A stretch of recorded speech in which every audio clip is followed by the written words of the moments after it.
Being proactive is an integral part of who we are.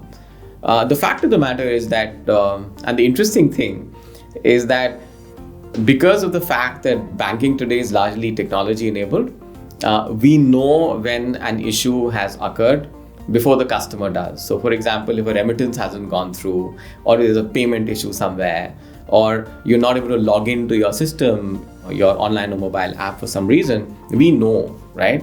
But we wait for the customer to pick up the phone, contact the call center, approach a relationship manager, go to a branch. So I think being proactive and being able to create an ecosystem where this becomes the way we work is integral to the bank's success. And that's really where we should differentiate ourselves in the next couple of years. So clearly, I think I've said this for the last couple of years. We've done a fair amount of work around this as well. But I think we have a long way to go. But if we crack this well, there aren't many banks that do this successfully.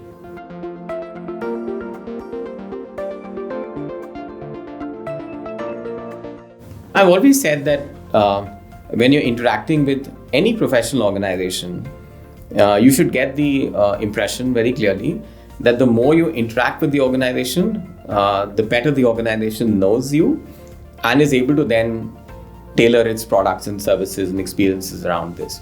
So in that context, knowledge becomes super important. And I look at knowledge really at three levels. First is your institutional knowledge, which is your understanding of products, your understanding of policies and procedures. And the fact is that it's only expected that you're at the top of your game from that context. Second, for me, is your own professional knowledge in terms of how you collaborate with people. If you're leading teams, and how do you make sure that people know what they're doing, they are guided at the right time.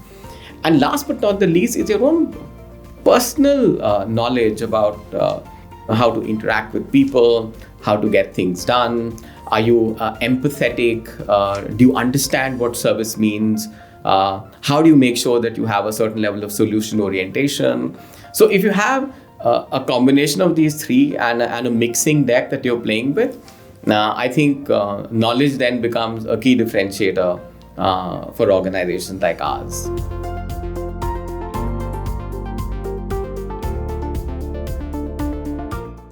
When you go to get your car serviced, the service station doesn't really tell you that they're going to do 120 or 125 checks on the car, right?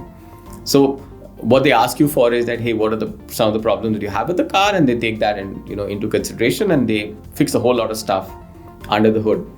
So essentially, what happens in the bank is that when the customer approaches us, comes to the branch, comes to the contact center, they come to us for a problem, and we solve that problem.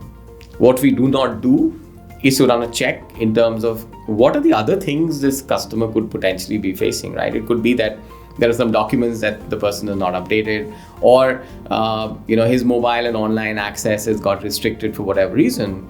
So what we need to do, and this is a very popular theory in behavioral economics called the nudge theory, where Richard Thaler got the Nobel Prize for it. What he essentially suggests and alludes to, which has been successfully executed across different industries, is that when you have a preventive checklist and you know that in every interaction you have to do these 25 different things, then you raise a certain level of consistency at an institutional level, and that then starts becoming a competitive advantage for the company you represent. So that's what I believe about preventive checklists, and I just hope that we're able to do that successfully in the organization.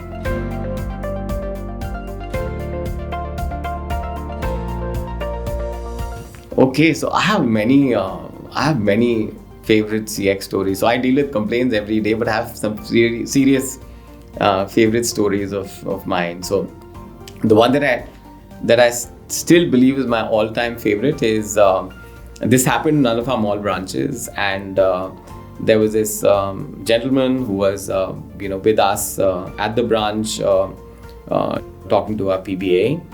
And during the course of the conversation, he noticed that our PBA looked a little distracted, and he was wondering what's going on when the PBA told him that, sir, there's somebody who needs my attention a bit urgently.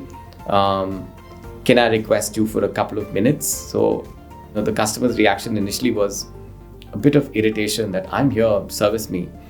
Until he looked back and he saw this old gentleman in a wheelchair, and the PBA went up to the old gentleman. He bent down to the person's level, had a quick conversation with him, and he was back. And he then serviced the customer for the needs that he had come to the branch for.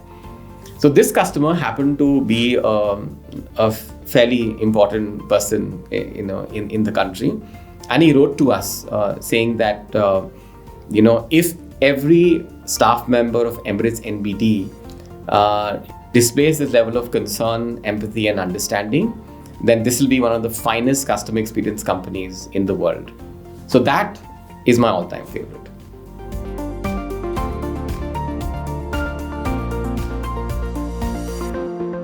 Okay, ownership for me means please don't pass the buck, right? The buck stops with me, and that's something that has to happen across the organization.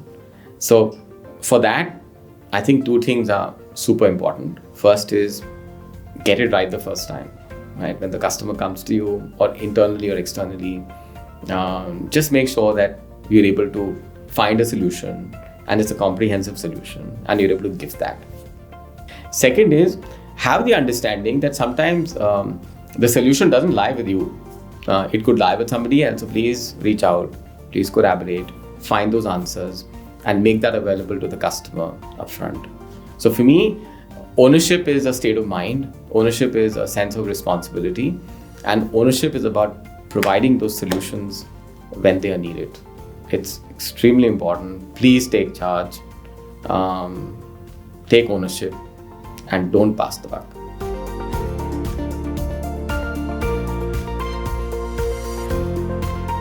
So when it comes to customer journey, I think, we may be, we are all bankers, but before the fact that we are bankers, we are all customers ourselves. And I think all that we have to do is, when we're developing a process or we are coming up with a new product or a service, we have to think like customers. We have to ask ourselves, if I was in this situation, what would I be thinking? What would I be feeling? And create a bit of a storyline around that. And that then becomes the experience, which then translates into what a customer journey should be, right? So for a customer journey design, I think the key part is get into the shoes of the customer by becoming one, right? Ask yourself all those hard questions right at the beginning, and come up with mechanisms and ways where you can actually solve those for the customer.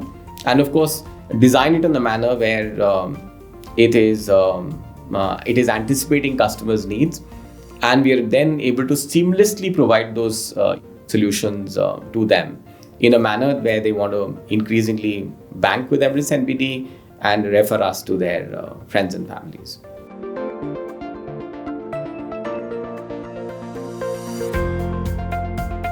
Very simple. Three expectations, right? We connect, we drive, and we achieve. Very, very simple, right? So what do we need to do? And these are simple words, but I know how difficult sometimes things become to get done. So we connect is all about reaching out to customers, speaking to them, listening to them, understanding who they are, and finding some weak spots or some opportunity areas as an organization that you need to sort of address. Yeah. Second is, once you've figured out what are some of those opportunity areas, how do you drive a mechanism where you're able to then improve that or solve that for the customer, which basically means, is there some process you need to tweak? Is there some new service you need to add? Or is there a suggestion you make to somebody else within the organization so that they can improve the overall delivery? And last but not the least is to achieve, which is how do you make sure you're measuring your success? How do you make sure that once you are able to achieve what you aspire to, then it's about celebrating this with the team, with people around you, thanking them for the role that they've played to make sure that the customers get the experience that they deserve. So very, very simple. We connect, we drive, and we achieve.